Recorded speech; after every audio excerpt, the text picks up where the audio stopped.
안녕하세요. 권기대입니다. 네. 저자님께서도 역시 이 고금리가 노멀이 되는 시대다 이렇게 표현을 하셨어요. 네, 구체적으로 어떤 의미에서 이런 말씀을 하셨을까요? 그렇습니다. 고금리가 뉴노멀이다 혹은 저금리 시대는 다시 안 온다. 이제 이런 표현을 이제 제가 썼는데요. 사실 지난 2, 3년 정도 사이에 우리가 경험했던 저금리, 거의 뭐 제로에 가까워지는 저금리, 어떤 나라는 마이너스까지 가는 그런 금리가 있었습니다. 그런 저금리가 온 상황은 굉장히 특수했었습니다. 쉽게 말하면 코로나죠. 네. 코로나 바이러스 사태가 벌어지면서 이 감염병 때문에 자영업자들이 거의 뭐 삶의 기반을 잃을 정도로 손실을 보고 경기가 침체하고 교역이 끊어지고 여행도 못하게 되고 이런 특수한 상황에서 어쩔 수 없이 주요국의 정부들이 유동성을 확장시키자. 어쩔 수 없다. 경기를 부양시키자. 이렇게 해서 이제 저금리 정책을 계속 펴왔잖아요. 네.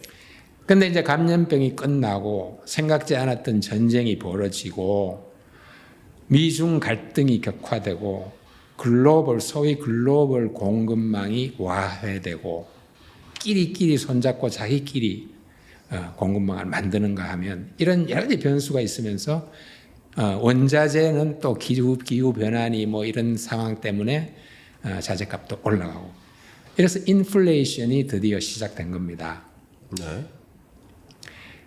중앙정부의 가장 걱정은 인플레이션이죠, 사실은.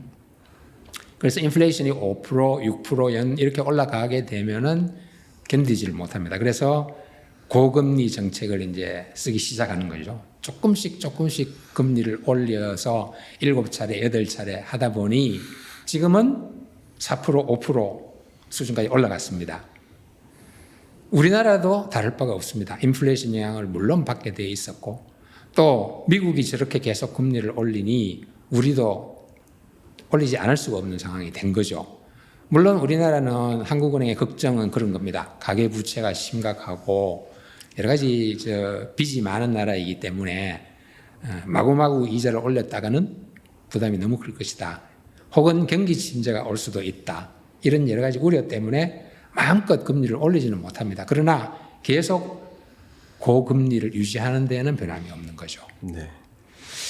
근데 이 경제적으로 조금 설명을 하면 사실은 이 금리가 오른다는 이야기는 흔히 말하는 중립금리가 상승됐다. 이렇게 표현을 할 수가 있거든요.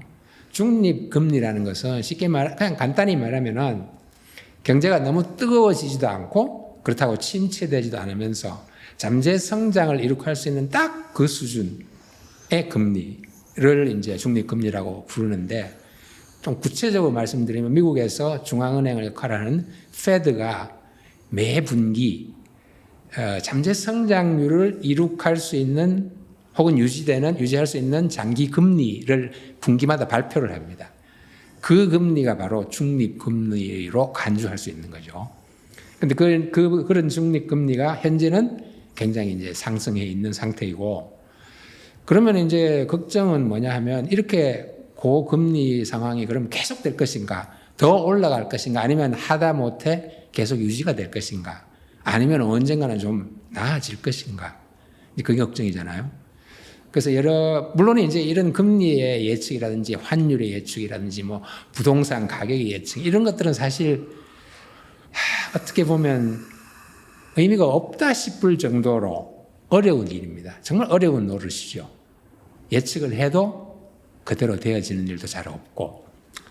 그러나 어쨌든 투자은행이라든지 여러 전문적인 금융기관들이 내놓는 예측을 보면 예컨대 골드만삭스 같은 경우는 아마 2024년 하반기는 되어야 비로소 금리 인상 기조가 멈출 것이다.